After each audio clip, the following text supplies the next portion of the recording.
의미로 환영의 박수.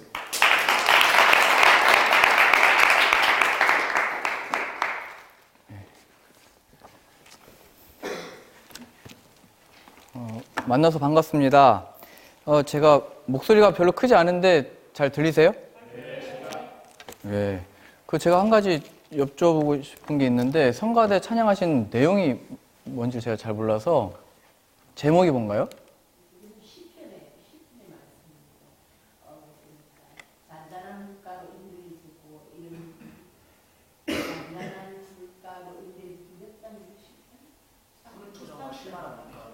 시편 23편.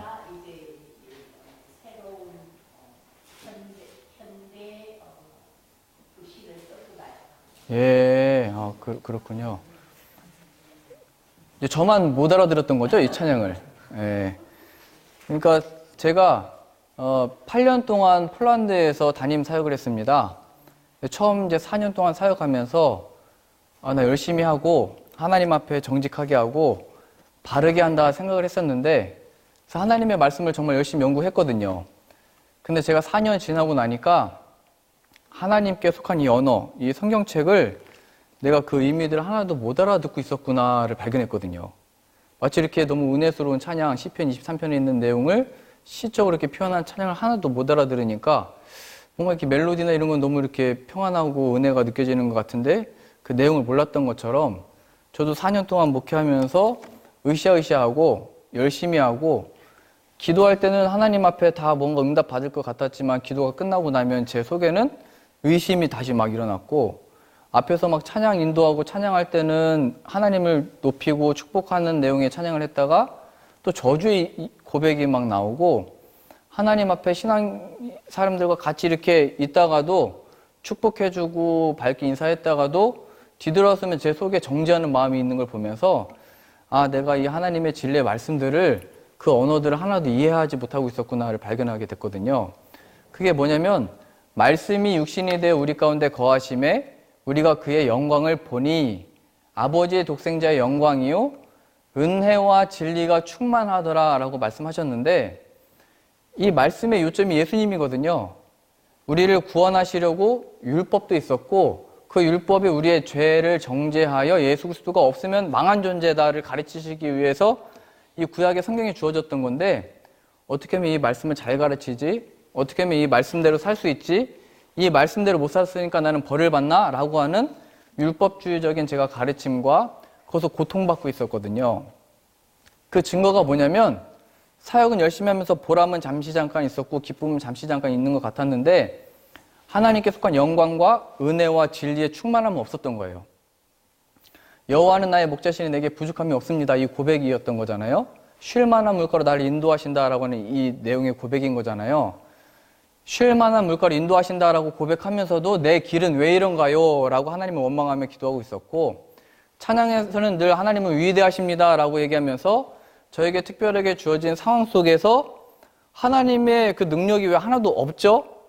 사망은 음침한 골짜기를 다닐지라도 해를 두려워하지 않을 것은 주께서 나와 함께 하심이라 라고 함께 하심을 노래하고 찬양을 했다가 잠깐 위를 얻었다가, 또 막상 삶을 살아보면 하나님이 함께 계시지 않는 것과 같은 그 느낌, 하나님이 역사하시지 않는 것 같은 내 삶을 마주하게 되면서, 나는 왜 신앙 고백을 다 해왔고 이 앞에서 말씀도 증거하고 있는데 나에게 펼쳐진 이 상황과 여건과 사역 속에서는 하나님의 그 구원과 자유와 영광을 왜 못 누리고 있지? 라고 하는 의문을 던지기 시작한 거예요.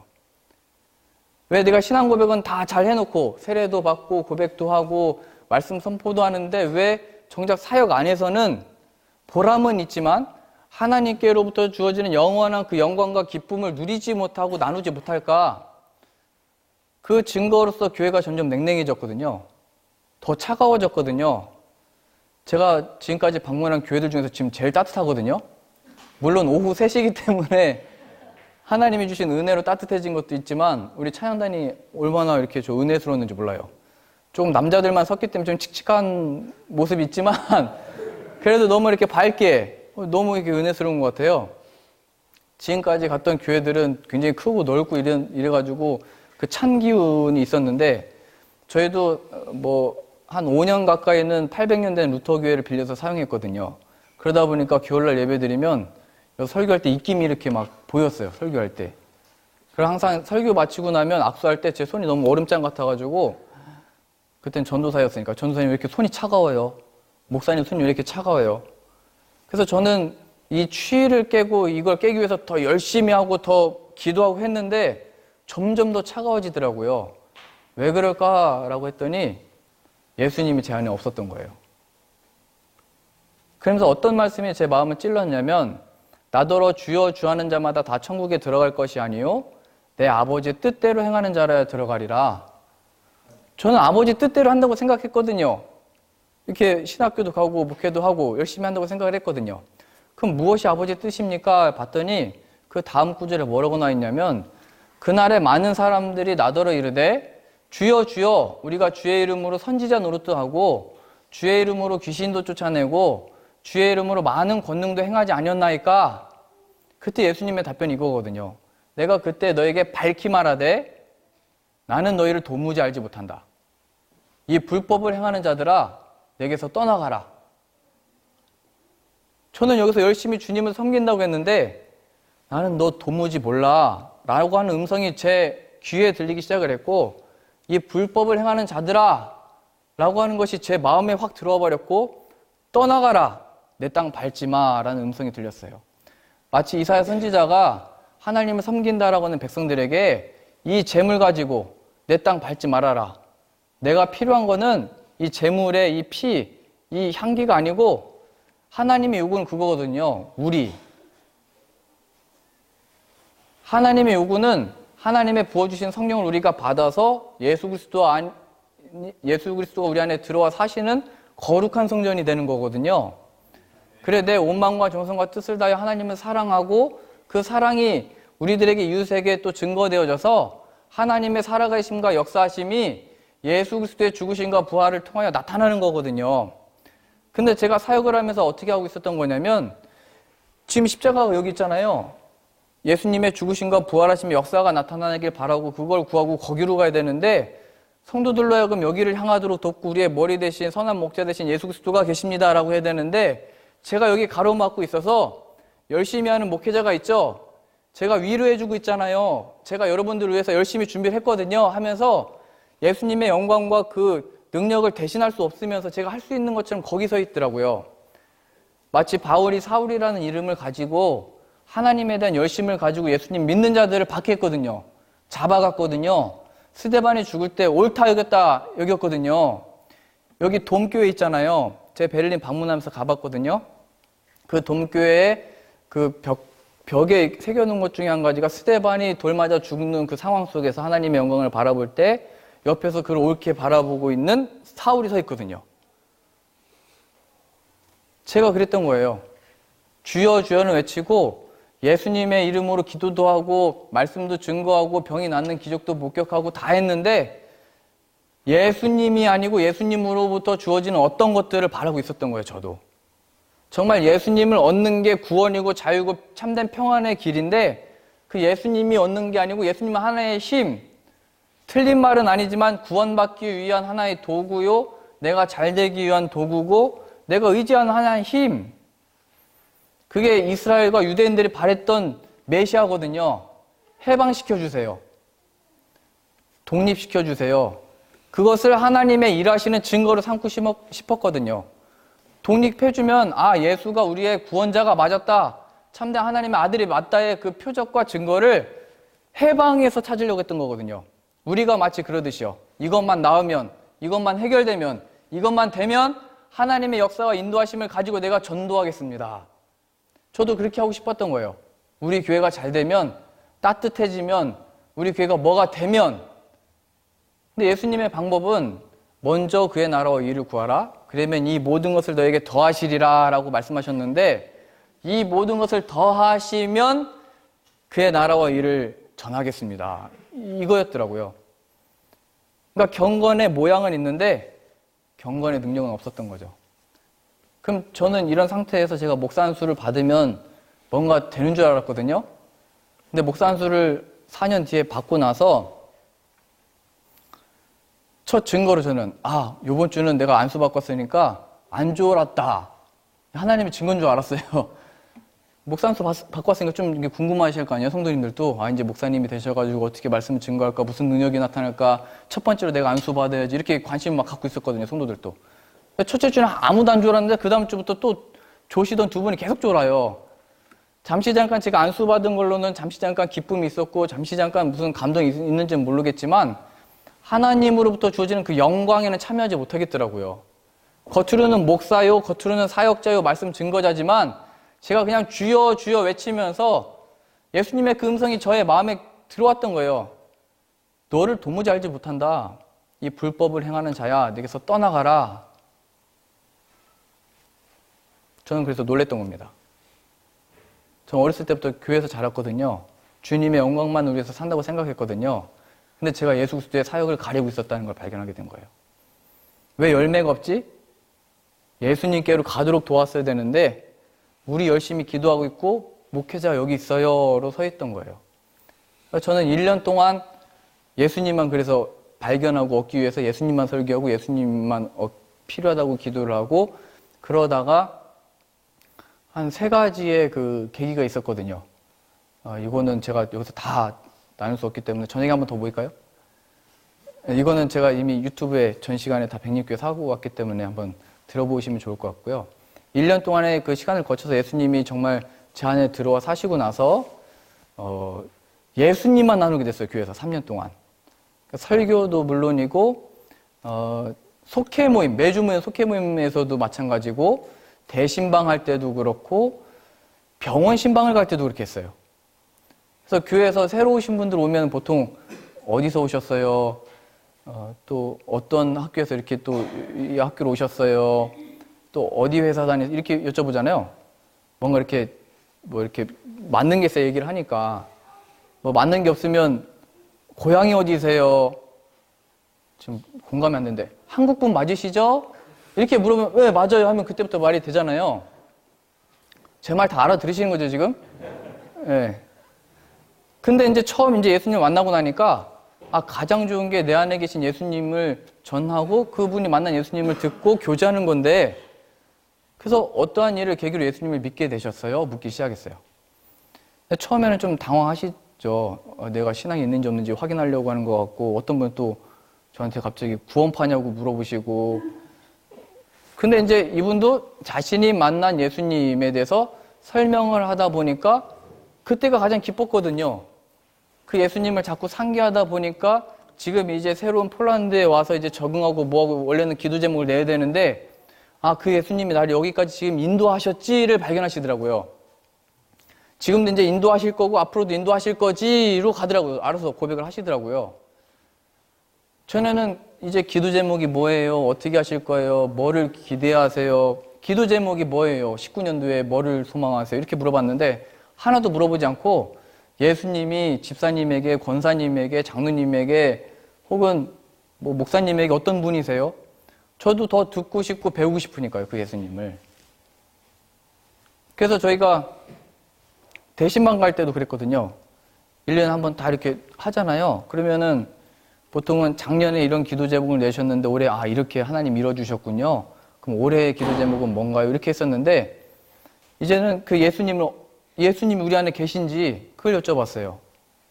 뭐 회장이든 뭐 임원이든 상관없이 그 예수님이 우리에게 어떤 존재인지. 왜냐면 우리가 늘 매해 살 때마다 그 다음 연도로 살 때마다 새로운 문제들이 계속 오잖아요. 학교를 가면 취직을 해야 되고 취직을 하면은 경쟁해야 되고 시집 가야 되고 장가 가야 되고 이게 말씀에서 들은 거랑 똑같더라고요. 하나님의 천국 잔치에 참여해라 이 놀라운 잔치에 그랬더니 저 오늘 시집 가는데요. 저 오늘 소 먹여야 되는데요. 밭일 해야 되는데요. 오늘 중요한 일이 있는데요. 그러니까 제가 그랬던 거예요. 그런 기도 제목들 제가 받고 기도해 주는 건 맞는데 하나님이 정작 예수 그리스도 안에 받은 그 큰 구원을 다 잊어버리고 예수님이 누구신지를 모르고 이거 끝없는 이 죽을 때까지 고생하는구나, 죽을 때까지 고통받는구나를 깨달았거든요. 그래서 제가 병원 신방 갔을 때도 그렇게 했어요. 보통 가면은 우리 목회자분들이 너무 힘드시죠? 위로하면서 낫기를 바라면서 기도하시잖아요. 근데 저는 기도하기 전에 어떤 마음을 주셨냐면 예수님이 우리의 구원자이신 것을 믿으세요? 라고 정중하게 여쭤봤어요. 왜냐면 이 성도님이든지 그 자녀가 가장 아플 때 얼마나 애타게 기도하겠어요. 자녀가 이렇게 힘들었는데. 그 부모의 마음이 그런 거거든요. 자녀가 아프면 내가 대신 아팠으면 좋겠다. 그게 부모의 마음 맞거든요. 맞거든요.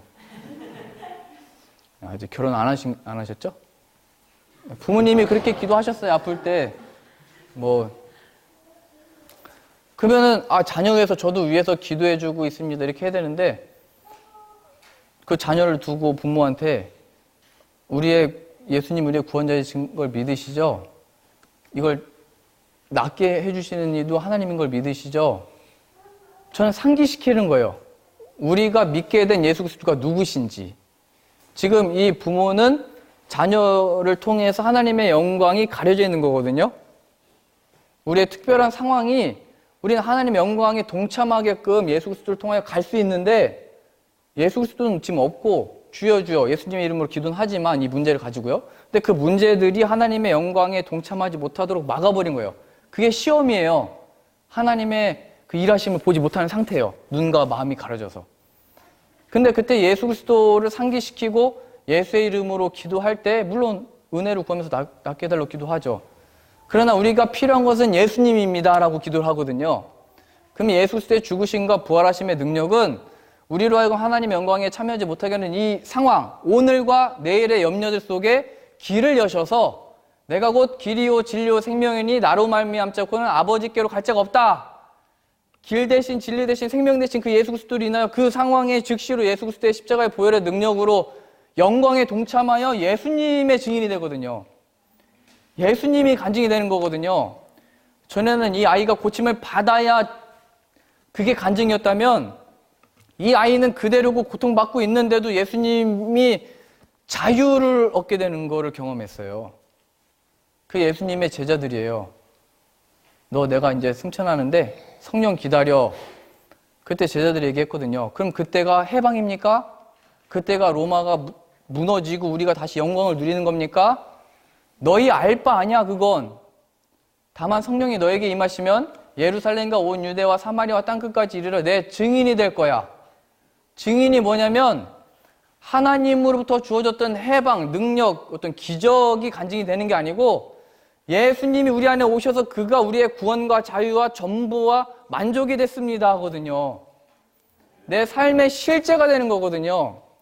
근데 저는 그걸 사역을 하면서 그걸 발견한 거예요. 내가 신앙 고백했고 자유라고 했던 그 예수님이 이 사역의 현장에서는 없는 거예요. 그 영광과 능력과 없는 거예요. 우리의 삶 가운데 예수님은 어떤 분이십니까? 마귀의 일은 분명하거든요. 예수님의 부활하심이 하나님의 능력이라면 마귀는 교회 안과 밖에서 그걸 가리는 거예요. 성도와의 가장 좋은 교제, 부모와 자녀의 가장 좋은 교제, 목회자와의 교제도 예수님이에요. 예수님. 근데 마귀가 그래서 한 게 뭐냐면 예수님이 처음 부활하셨을 때부터 대제사장들과 장로들을 통하여 많은 돈을 경비병에게 주고 야 이거 예수의 제자들이 훔쳐갔다고 말해라 이게 하는 거예요. 부활 사건을 가려버리는 거거든요. 승리의 이름 대신 예수의 이름을 가리는 거거든요. 왜요? 그게 실제적인 능력이니까요.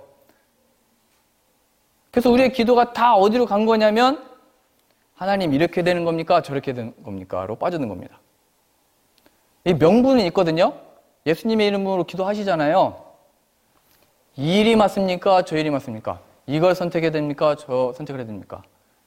지금 아마 고민은 이 여자입니까? 저 여자입니까? 이겠지만 아닐 수도 있지만요. 제가 순수한 마음을 또 이렇게 해가지고 진짠가요?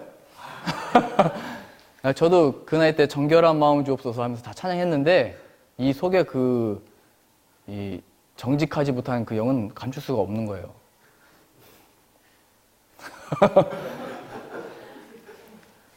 그래서 이겁니까 저겁니까는 사실은 우리가 예수님께 가지 않는 고집이 있다는 걸 발견하셔야 되는 거거든요. 우리는 이게 해결되면 또 더 옳은 선택이 있으면 하나님의 영광을 위하는 것 같고 어떤 걸 더 잘 선택하면 하나님께 뭐 더 기쁨이 될 거 있는 것처럼 착각을 하거든요. 우리를 위해서 가장 좋은 게 이거 나으면 돼. 이거 내가 원하는 것만 하면 돼. 그럼 내가 하나님께서 영광 돌 수 있어. 라는 착각이거든요. 아담과 하와가 어디서 죄를 졌냐면 에덴 동산이에요. 가장 좋았던 시절이요. 가장 그 큰 영광을 누릴 수 있었던 순간이요. 모든 게 준비되어 있는 순간이요. 근데 죄가 거기로부터 나왔대요. 우리 기도의 내용의 요점이 뭐예요? 우리의 바라는 마음의 소원의 요점이 뭐예요? 에덴 동산. 근데 거기에서 죄가 나왔대요. 마귀는 그냥 에덴 동산 되도록 이 땅을 하나님의 뭐 나라요 뭐요 다 얘기하지만 명분은 있지만 예수 그리스도에게로 가지 않는 우리의 고집과 그 기도 제목들이 있다는 걸 발견하셔야 돼요. 누구든지 목마르거든 내게로 오라 말씀하셨거든요. 이게 언제 하신 말씀이냐면 큰 명절날. 큰 명절이 뭐냐면 하나님 우리를 광야에서 인도하시고 물 주시고 먹이셨다를 기념하는 날에 제단 앞에 물을 뿌리면서 야 광야 속에서도 우리에게 물을 주시니까 하나님이시 하면서 다 기뻐 외쳤거든요. 그때 예수님의 그 명절날 크게 쓰셔서 크게 외치셨는데 누구든지 목마르거든 이 세레머니 하지 말고 내게로 와 말씀하시는 거예요. 생수의 강이 너희 배에서 흘러넘칠 거야. 이게 약속하신 성령을 부어주시겠다는 거거든요. 그러니까 더 이상 그 세레머니를 왜 했냐면 로마로부터 우리의 마음을 시원케 해줄 네가 하나님이 하실 거야 이렇게 바랬던 건데 그거 아니야. 내가 할 거야. 나야. 너에게 내가 필요해 말씀하시는 거거든요. 근데 우리는 예수님께 끝까지 안 가요. 기도는 하지만 주의 이름으로 선지자 노릇하고 귀신도 쫓아내고 많은 권능도 행해요. 아픈 것도 낫고 소원도 이뤄줘요. 근데 예수님 없는 거예요. 이 불법을 행하는 자들아 내게서 떠나가라 하리라. 수고하고 무거운 짐진 자들아 다 내게로 오라 내가 너희를 쉬게 하리라 했는데 안 가요. 기도하는 걸로 안 가요. 기도하면서도 안 가요. 주 예수를 믿으라 그리하면 너와 내 집이 구원을 얻으리라 말씀하셨거든요. 안 가요. 신앙생활에 있어서 가장 끝까지 변하지 않는 게 뭐냐면 이 고집이에요. 예수님께로 안 가요. 예수 그리스도께서는 십자가에서 죽으시고 부활하신 그 역사로 영생, 하나님이 참 우리의 아버지이신 것과 예수 그리스도가 하나님의 보내신 아들이신 것을 믿는 그 지식과 마음과 이 영을 살아나게 하는 거거든요. 영생. 이 세상에 우리 아버지가 물려주신 아무리 건강한 몸이 있어도 눈이 있어도 마음이 있어도 깨닫지 못하는데 하나님이 부어주시는 생명을 인하여 그가 참이시구나를 발견하는 게 영생의 생명이거든요.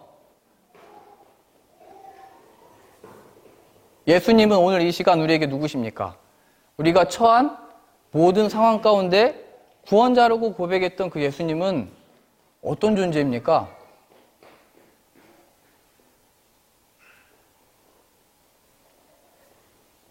주 예수를 믿으라. 그러면 너와 내 집이 구원을 얻으리라. 이 말을 누가 받았었냐면 바울과 실라가 감옥에 갇히잖아요. 귀신 들린 자를 쫓아냈더니 그 귀신 들린 여자를 통해서 돈 벌던 사람이 이 사람을 고발한 거예요. 돈벌이가 없어졌으니까 고발해서 그냥 묻지도 않고 그냥 때리고 옥에 가둬버리죠. 그때 바울과 실라가 하나님을 찬양하고 기도하다가 옥문이 흔들려서 놀래가지고 간수가 깬 거죠. 그래서 자결하려고 했거든요. 왜냐면 이 죄수들이 도망가면 그 죄목을 이 간수한테 다 줘서 다 그냥 형벌을 내린대요. 죽는 게 낫겠다. 그러니까 뭐 자결하려는 거죠. 그랬더니 바울이 그 앞에 서서 우리가 여기 있다. 우리가 뭐 어디가 안 갔다. 그랬더니 간수가 한 말이 그거예요. 어떻게 하여 구원을 얻으리까? 주 예수를 믿으라. 그러면 너와 내 집이 구원을 얻으리라. 그 말을 듣고 바울을 데리고 집에 들어가서 말씀을 듣고 성령을 받고 세례를 받아요. 간수가 당황하고 놀랬던 거는 옥문이 다 열린 거거든요. 지금 옥문은 다 닫히지 않았어요. 그대로예요. 이 죄수들이 지금 어디 갔는지 있는지 몰라요. 상황은 여전히 놀랄 상황인데 간수는 변해 있어요. 기뻐했다. 온 집안이. 이렇게 표현되어 있거든요. 우리의 상황은 바뀔 수도 있고 안 바뀔 수도 있어요. 우리의 마음의 소원대로 될 수도 있고 안 될 수도 있어요. 문제는 예수 그리스도가 우리 안에 들어오시냐 없냐 이 얘기라는 거예요. 우리의 구원은 해방에 있지도 않고 우리의 마음의 소원에 있지도 않고 오직 예수 그리스도가 정말 우리의 구원자가 되시냐인 것이에요. 예수님이 우리 안에 들어와 사시냐인 거예요. 예수님이 우리 죄를 대신해서 죽으시고 살아나신 그 일이 정말 우리의 일이 됐는가인 거예요. 예수님의 그 죽으심은 다 끝난 거잖아요. 제자들도 다 낙심했잖아요. 다 집에 돌아갔잖아요. 근데 부활하셔서 찾아오셨다는 것을 믿는다는 게 뭐냐면 없는 것에서 있는 것을 나타내는 것. 어둠에서 빛을 만드시는 이지 내 상황은 다 끝난 것 같은데 이 끝난 속에서 나는 증거를 원했으나 그 예수 그리스도가 바로 없는 것에서 있는 것을 만드시는 이지 예수님을 믿음으로 지금을 사는 게 신앙이거든요. 예수님을 나의 의인은 오직 믿음으로 말미암아 살리라 약속하셨거든요. 말씀하셨고 근데 우리의 믿음은 하나님이 이렇게 해주실 것을 믿어요. 저렇게 하실 것을 기대요. 아니라는 거예요. 보이지 아니하시는 그 하나님이 우리를 사랑하시고 인도하신다는 참된 증거는 하나님이 세상을 이처럼 사랑하사 독생자를 주셨으니에서 확인하는 거거든요. 우리의 끊임없는 시험은 예수 그리스도가 아니고 자꾸 세상과 세상에 있는 것들에서 확인하려고 할 때부터 이 고통을 당한다니까요. 그래서 제가 이거를 발견하고부터 교회에서 3년 동안 이것만 계속 한 거예요. 예수님이 진짜. 그래서 정말 교회가 따뜻해졌어요. 너무나 이렇게 신나고 너무나 얼마나 즐거웠는지 몰라요. 그러다가 이렇게 주일 예배를 드리는데 이제 오늘의 본론인데 오늘 마라톤이 있었잖아요. 제가 지금 백림교회에서 예배 드리고 왔거든요. 백림교회가 딱 그 마라톤 선 전에 있었어요, 교회가. 그래가지고 여기 넘어올 때는 그래서 차를 못 오셨다고 그러시더라고요. 지하철 타고 가야 된다고. 그래서 제가 교회 바로 앞에 마라톤 뛰고 있는데 사람들이 물 흐르듯이 강물이 세차게 흐르는 물결이었어요. 엄청 빠르게, 엄청 많이요. 그러니까 제가 어느 날 주일날 같이 은혜스럽게 예배를 드리고 있는데 밖에 많은 많은 사람들이 오늘로 보자면 많은 강처럼 흐르는 많은 사람들이 지나가고 있는 걸 본 거예요. 들리는 거예요, 그 소리가. 그러면서 하나님이 오늘 본문의 말씀을 통해서 제 마음에 부어주셨어요. 내 양들이 교회 안에도 있지만 함께 기도하고 예배드리는 거 기쁨이잖아요. 이 교회 밖에 내 잃어버린 양이 많다. 그 잃어버린 양을 찾기 위해서 99마리 양을 들에 두고 찾기까지 가지 않겠느냐. 99명의 회개할 것 없는 자가 천국에 있는 것도 내 기쁨이지만 죄인 하나가 회개하여 천국에 들어오면 그 기쁨이 더 충만하지 않겠니, 성은아? 예배 드리고 있는데 그 마음이 확 들어온 거예요. 그러면서 그 사도행전 말씀에 보면 안디옥 교회가 바울과 바나바를 따로 구별하여 기도하다가 복음 전도자로 파송을 하거든요. 그때부터 기도를 했어요. 내가 어떻게 이제 사역을 해야 될지, 어떻게 될지, 아무것도 모르는데 여튼 기도를 하고 이 얘기를 이제 저희 아내에게 얘기를 먼저 얘기했죠. 그랬더니 지금 제 첫째 아이가 10살이고 둘째 아이가 8살이거든요. 그러니까 3학년, 1학년인데 한국에 지금 있어요. 일주일 다녀왔는데 학교에서 받아줘가지고 놓고 왔어요. 같이 오고 싶었는데 지난 8년 동안 같이 많이 다녔다고 한국에서 맛있는 거 먹고 있을 테니까 빨리 다녀오시라고 맡기고 왔어요. 근데 저희 아내가 이제 이 얘기를 듣고 아니 그럴 거면 왜 결혼했냐고. 혼자면 어디 길거리 다니면서 전도하든지 뭐 길바닥에서 자든지 지금 애들은 어떻게 하고 나는 어떻게 하냐고. 가장으로서 책임을 다질 거 아니냐고. 눈에 아주 불꽃이 막 이렇게 레저가 나오면서 제가 그때부터 박해를 받기 시작했거든요. 그러면서 제가 그때 5kg가 빠졌어요. 지금 목사님 사모님 너무 잘 먹여주셔가지고 입혀주셔가지고 다시 이렇게 살이 붙고 있어요. 제가 너무 뭐 설명이 안 되는 차원이죠, 이거는. 왜 결혼했냐고, 자식은 왜 낳냐고, 지금 뭐가 자는 거냐고. 저도 뭐 할 말이 없더라고요. 근데 하나님이 또 그런 마음을 주셨고. 근데 뭐 이런 말씀이 안 들리죠. 그래가지고 제가 하나님이 주신 말씀을 또 이렇게 전했거든요.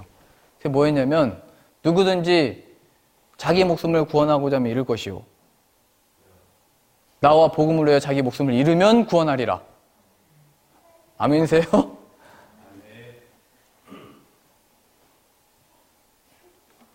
제가 가만히 들어보니까 자기 우리 가족 생명 구하기, 그거 틀린 말 아닌데, 우리 그러다 잃겠더라고요, 말씀대로 보면. 그럼 한 말씀이 더 떠올랐어요. 먼저 그의 나라와 의를 구하라. 그러면 이 모든 것을 너에게 더하시리라. 그런데 우리가 들어보니까 다 더하시면 우리가 주의 일을 할게요. 뭐 싸우자고 뭐 말씀한 게 아니고 하나님 마음 주셔가지고 이 두 말씀을 전했죠. 그랬더니 한 달 동안 하나님 앞에서 씨름하다가 누가 이기겠어요? 누구 힘이 더 세겠어요? 하나님 더 세시죠. 물론 둘이 싸우면 제가 져요. 근데 하나님이 이기죠. 그래가지고 동일한 마음을 한 달 뒤에 얻게 돼서 그 다음날 즉시로 교회에 얘기했어요. 그때 뭐 그만두겠다 뭐 이런 뭐 이렇게 뭐 나 한 달 뒤에는 가야 될 것 같아 이렇게 얘기를 했어요. 왜냐면 아내가 동의했으니까 갈 수 있잖아요. 근데 이제 뭐 자세한 얘기는 다 못하겠네요. 시간이 없어서 이게 재밌는데. 그래서 한 일주일 동안 저도 교회에서 박해를 받다가 뭐 배신자다 뭐 갑자기 또 어디 뭐 좋은데 숨겨놓고 이렇게 또 몰래 가려고 이렇게 갑자기 간다고 그러냐 시달리다가 그 임원한테 먼저 얘기를 했거든요. 주일 예배 마치고. 그래서 돌아오는 주일날 다인에서 이제 이 동일한 말씀을 증거하고 이거는 복음 전하러 가는 자만이 아니고 그 복음 전도를 파송하는 교회도 함께 이 복음 증거하는 일에 같이 쓰임받는 일이다. 그랬더니 일주일 가지고 이제 성도님들도 각자 씨름하시다가 제가 말하고 나서 한 2주 안에 다 이건 하나님 하시는 일이다 받아들이셨어요. 그리고 우리가 떠날 때까지 얼마나 한 분 한 분 만나면서 얼마나 많은 은혜를 나누는지 몰라요. 그러면서 놀라웠던 일들이 뭐냐면 첫 번째는 교회 혼자 나오시는 그 가족들이 저를 만나고 싶어 하셔가지고 그렇게 전에 제가 사역할 때는 만나자고 해도 바쁘다고 그러고 만나고 해도 안 만나줬는데 제가 왜 갑자기 그런 결정했는지 궁금하다고 하면서 만나자고 하더라고요. 그러면서 이제 하나님께 받은 이 마음을 얘기했더니 다 얘기하는 거예요. 제가 사실은 고등학교 때까지 회장이었고 교회학교에서 교회 뭐 청년 회장이었고 열심히 하다가 직장 가다가 뭐 대학 가다가 뭐 또 열심히 일하다가 영업하다가 결혼하면서 그리고 다 고백을 다 하시더라고요. 그러면서 저의 어떤 하나님 주시던 이 마음이 본인에게도 감동이 됐대요. 그래서 제가 먼저 그의 나라와 의를 구하면 이 모든 것을 너에게 더하신다는 얘기는 입는 거 먹는 거 차원이 아니고 정말 이 복음을 가지고 전할 수 있는 기회, 복음을 나눌 수 있는 기회를 하나님이 다 예배해 두고 계신 거구나. 그거를 경험하고 있는 거거든요. 지금 제가 이렇게 여기까지 지금 7개거든요. 교회 이침 예배하고 그 다음 주부터 계속 교회에서 초대해 주셔가지고 지금 끊임없이 오고 있는데 저도 이런 거 상상도 못했어요. 교회 안과 밖에 다니면서 하나님의 이 잃어버린 양, 물론 교회 나오다가 안 나오는 것도 잃어버린 양이지만 사실은 인간이 태어나서 죄인으로 사는 것도 잃어버린 양이거든요. 하나님이 자기 자신들을 지으셨다는 걸 모르고 우리 아버지는 우리 육신의 아버지지 뭐 내 인생은 내가 그냥 영위하는 거지 뭐 그게 다 잃어버린 양이거든요. 제 이 생각 듣고 그 폴란드에서 떠나기 전에 전화기를 먼저 들었어요.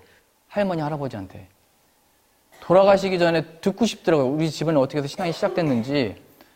그랬더니 다 할머니가 먼저 신앙이 생기고 우리 가족들이 다 구원을 받았더라고요. 그 복음 들고 와서. 그래서 물어본 거예요. 그때도. 예수님은 어떠한 일을 계기로 믿게 되신 거예요? 우리 가족이요. 할머니가요. 그랬더니 다 설명해 주는 거예요. 어렸을 때부터. 사실은 할머니하고 명절 때 이렇게 통화하면 누가 5분 동안 통화하겠어요? 모르겠네요. 우리 인상 좋아 보이시는 우리 인도자분은. 오래 하실 것 같은데 여자친구는 뭐 1시간, 2시간 하시잖아요. 그렇죠? 아니에요? 여자친구 없어요? 근데 할머니하고 1시간, 2시간을 제가 통화를 하는 거예요. 예수님 얘기하니까. 할머니가 만난 예수님, 또 제가 이렇게 발견하게 된 예수님. 그게 얼마나 신났는지 몰라요. 전화를 안 끊으시려고 해요. 그래가지고 전화를 끊고 한국에 갔더니 200장 원고지 80장을 써놓으신 거예요. 그 예수님 어떻게 해서 믿게 됐고 본인의 아들이 정말 이게 목회자가 나올 수 있는데 어떻게 제 아버지죠. 목회자가 됐는지 또 그 과정에서 얼마나 할아버지와 증조 할아버지께서 자신을 박해하고 교회를 핍박했는지 어떻게 교회를 세웠는지 뭐 이런 거예요. 또 제가 한국 갔을 때도 외할아버지를 뵙자마자 저희 집안은 원래 말이 없는 집안이에요. 명절 때 말이 없어가지고 조용해요. 말 많으면 그 남자 아니에요. 여기도 다 말이 없으시군요. 근데 저희 할아버지도 제가 한 3년 만에 들어갔거든요. 그럼 왔어 하고 뭐 안아주고 얘기하고 뭐 대화를 해야 될 거 아니에요. 왔어? 힘들었지? 하고 방에 들어가세요. 80이 넘으셔가지고 몸이 또 힘드시니까. 근데 제가 그날 저녁 식사하고 여쭤봤어요. 할아버지는 어떤 일을 계기로 예수님을 믿게 되셨어요? 그랬더니 그때부터 허리가 이렇게 쫙 펴지시면서 7시였거든요? 밤 12시까지. 안 멈추고 계속. 눈이 그렇게 초롱초롱 하시면서 청년 같으시더라고요. 제가 그날 비행기 타고 온 날이었거든요? 저는 막 어질어질하고 지금 꿈꾸는 얘기 듣는 것 같기도 하고 막 그래가지고 할아버지 쉬셔야죠. 아니, 나 아직 괜찮은데? 깜짝 놀랐어요. 아, 정말 예수 그리스도 안에서 교제할 수 있는 게 가족 간에도 가장 좋은 교제인데 내가 왜 이거 지금까지 몰랐을까? 교회에서도 이미 그 경험하고 나니까 가장 좋은 거를 우리 가족들하고 나누고 싶더라고요. 저희 아버지, 어머니, 내 자식들.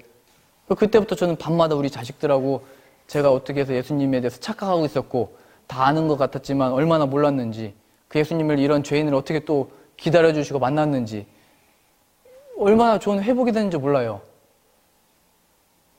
모든 원수 맺은 것도요. 모든 괴로움도요. 그래서 저는 2월 24일 날 이침식 예배를 드리고 25일부터 하나님이 허락하신 때까지 모든 기간과 물질걸 하나님께 맡기고, 하나님이 예수님이 필요하다라는 곳은 어디든지 가겠습니다 하는 마음으로 기도하며, 사실은 마지막 일정이 백림교회였거든요. 근데 우리 목사님 우리 금요일날이었죠. 금요일날 점심 때 이렇게 뵈면서 이렇게 말씀 초대를 해주셔서 하나님이 또 예수님 안에 교제할 수 있도록 증거하도록 보내셨구나. 또 얼마나 감사한지 모르겠습니다. 사실은 제가 처음에 교회에서 이제 나올 때 또 유럽에 다시 나올 줄 몰랐거든요. 그런데 이제 이렇게 나오면서 하나님이 보여주시는 이유가 있다라는 걸 발견했어요. 그게 뭐냐면, 제가 지금 영국 엑시터, 그러니까 영국의 서쪽부터 런던, 네덜란드 헤이그, 그 다음에 프랑크푸르트 갔다가 하노버, 지금 베를린, 이제 폴란드 브로츠와프 가거든요. 유럽의 직선이에요. 그러면서 하나님이 제가 폴란드 있을 때는 그냥 우리 교회 열심히 하고 예수님 안에 교제하고 이거 전도하고 하자 했는데, 꺼내셔서 이쪽 끝으로 보내셨더라고요. 그러면서 엘리야가 이런 고백을 했어요. 나만 남았다고. 나만 지금 하나님 이렇게 보고 있다고. 나만 이 사역자냐고, 나 못하겠다고 할 때 하나님이 나의 7,000명이 있어, 이런 말씀하셨거든요. 그걸 보여주시더라고요. 엑시터부터 여기 지금 한빛교회까지요. 내 사람들이, 내가 지금 내 일을 위해서 기도시키고 있는 자들이 있고, 나를 바라보면서 예수 그리스도를 필요로 하며 구하고 있는 자들이 있고, 그 은혜 사모하기를 바라는 자들이 있어를 보여주더라고요. 요한계시록에 그것도 7개네요. 이 7개를 보여주시면서, 하나님이 너 나를 경외함으로 내 허락한 때까지 사역을 해라, 마음을 주셨거든요. 정말 예수 그리스도 안에 교제할 수 있는 성도들이 곳곳에 있고 기도하고 있고 하나님이 깨우고 계시는구나. 그래서 이렇게 만나 뵙게 된 거 얼마나 기쁘고 감사한지 모르겠어요. 저도 이제 앞으로 사역하면서 우리 한빛교회 잊지 않고 우리 양태수 목사님과 사모님 또 온 교우들이 예수 그리스도 안에 정말 복된 교회가 돼서 이 땅 또 이 지역 주변에 예수 그리스도 안에 주어지는 그 죽으심과 부활하심의 생명이 이 교회를 통하여 증거되어지고 나타내어지고 간증되어지기를 바라며 소망하며 저도 위해서 기도하겠습니다. 제가 기억나실 때마다 또 하나님 허락하신 모든 영혼들 만날 때마다 열매는 하나님께 있다는 걸 점점 배우고 있거든요. 하나님을 경외함으로 이 사역들을 감당할 때마다 예수의 이름을 담대히 증거하고 정말 죄인들 하나가 회개하고 하나님께 돌아오는 그 열매들을 보게 되고, 또 예수 그리스도 안에 참된 이 복음 증거자가 될 수 있도록 저를 위해서 기도 또 부탁을 드립니다. 제가 기도하겠습니다. 하나님, 너와 내 자손으로 말미암아 천하 만민이 복을 받으리라 약속하셨사오니, 이제는 이 아브라함에게 하신 약속이 예수 그리스도 안에 하나님의 자녀된 우리들에게도 동일하게 주어진 줄로 믿습니다. 그러니 이제 우리가 이 교회 문을 열고 나갈 때마다, 우리가 서 있게 되는 그곳마다, 또 동서남북으로 퍼져나갈 때마다 메마른 땅이 기름진 땅이 되게 해주시고, 샘없는 곳이 샘이 터져나오게 하시며, 메마른 뼈들이 생기가 살아나는 역사를 부어 주옵소서.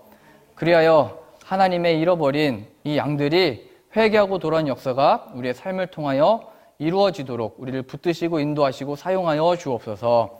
우리를 죄에서 구원하시는 예수님의 이름으로 기도합니다. 아멘.